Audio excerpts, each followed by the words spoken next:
एक और बड़ी खबर इस वक्त की जान लीजिए। देश की सुरक्षा से जुड़ी हुई बड़ी खबर। जम्मू कश्मीर में आतंकियों के खिलाफ ऑपरेशन ऑल आउट जारी है। बड़ी खबर आ रही है कि सुरक्षा बलों ने 3 आतंकियों को मार गिराया है घाटी में, और आतंकियों से लोहा लेते हुए हमने अपना एक जवान भी खो दिया। बड़गाम और शोपिया 2 जगहों पर एनकाउंटर हुआ है। शोपिया में 3 आतंकी मारे गए हैं। मारे गए आतंकियों से हथियार, गोला बारूद बरामद हुआ है। अभी भी सर्च ऑपरेशन जारी है। बड़गांव में भी आतंकियों से मुठभेड़ हुई। इस मुठभेड़ में जम्मू कश्मीर पुलिस के एक एसपीओ शहीद हो गए, एक जख्मी है। बड़ी जानकारी आपको दे रहे हैं, सुबह से पल पल की जानकारी। इस एनकाउंटर पर, इन दोनों ही एनकाउंटर्स पर हमारे सहयोगी आसिफ कुरैशी आपको दे रहे हैं। फिर जुड़ गए हैं आसिफ हमारे साथ श्रीनगर से। आसिफ, बड़ी कामयाबी तो मिली, लेकिन एक क्षति भी हुई हमें। बिल्कुल कुमकुम, देखिए शोपिया में जो मुठभेड़ कल देर रात शुरू हुई थी, उसमें सुरक्षा बलों ने आज सुबह तड़के 3 मिलिटेंट्स को मार गिराया है। इनके बारे में बताया जा रहा है कि तीनों का ताल्लुक लश्कर तैयबा से है और इनके कब्जे से 2 AK-47 और एक पिस्टल बरामद कर लिया गया है। हालांकि पुलिस की तरफ से आधिकारिक पहचान जाहिर नहीं की गई है, लेकिन तीनों के बारे में बताया जा रहा है कि तीनों स्थानीय है।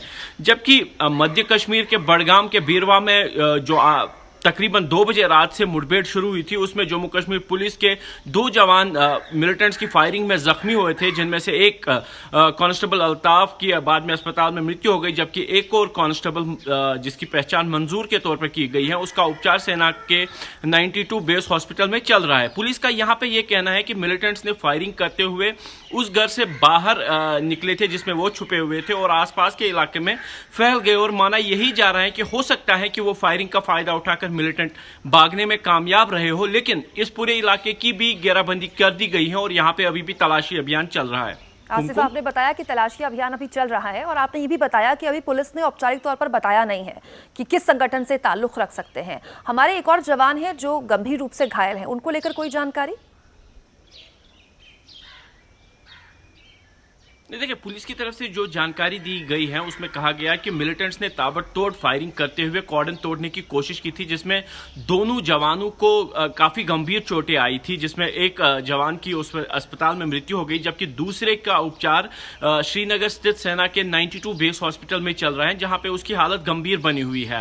हालांकि सूत्रों का यह कहना है कि उसकी हालत काफी ज्यादा नाजुक थी, लेकिन आधिकारिक तौर पर जो बयान जारी किया गया उसमें यह कहा गया है कि उसका उपचार चल रहा है और की हालत स्थिर है। आसिफ, जो भी अपडेट होगा आगे भी आपसे लेते रहेंगे। फिलहाल आपका बहुत शुक्रिया। इस बीच एक और अहम खबर चीन से आ रही है। चीन ने पहली बार कबूल किया है कि जून में गलवान में जो हिंसक झड़प उसकी भारतीय सैनिकों के साथ हुई थी, उसमें उसके 4 सैनिक मारे गए थे।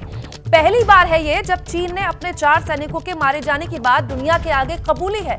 हालांकि भारत और अंतर्राष्ट्रीय मीडिया लगातार ही कहती रही है कि गलवान की झड़प में कम से कम 45 चीनी सैनिक मारे गए थे, और पहली बार ऐसा हुआ है कि चीन ने 4 सैनिकों के मारे जाने की बात कबूली है। 2020 की जून की यह घटना पूरी दुनिया में सुर्खियां बनी थी। अब तक गलवान में हुई झड़प में अपने सैनिकों के हताहत होने के बाद भी चीन ने कभी नहीं माना। लेकिन कहते हैं ना कि सच छिपता नहीं। गलवान की घटना में अब चीन ने आधिकारिक तौर पर 4 सैनिकों के मारे जाने और 1 सैनिक के घायल होने की बात कबूल कर ली है। इन सभी को चीन ने हीरो का दर्जा दिया है। हालांकि CGTN ने गलवान का नाम नहीं लिया है और कहा है कि एक सीमा विवाद में ये क्षति हुई थी। ग्लोबल टाइम्स ने साफ लिखा है कि गलवान घाटी की हिंसा में चीन को ये झटका लगा था। भारत और अंतर्राष्ट्रीय मीडिया का मानना है कि चीन के कम से कम 45 सैनिक गलवान घाटी की हिंसा में मारे गए थे। देर सवेर ही सही, चीन इस सच को भी मान ही जाएगा। कि चीन का कबूलनामा महत्वपूर्ण है। क्यों? क्योंकि भारत और विदेशी मीडिया लगातार के पिछले कई महीनों से कह रही है कि चीन को एक बड़ी क्षति हुई है।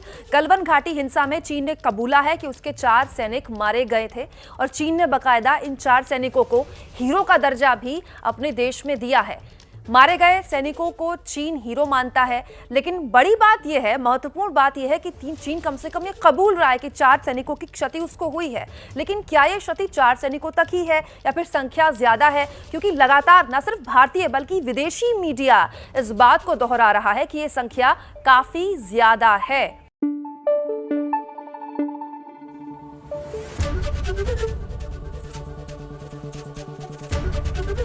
ABP न्यूज आपको रखे आगे।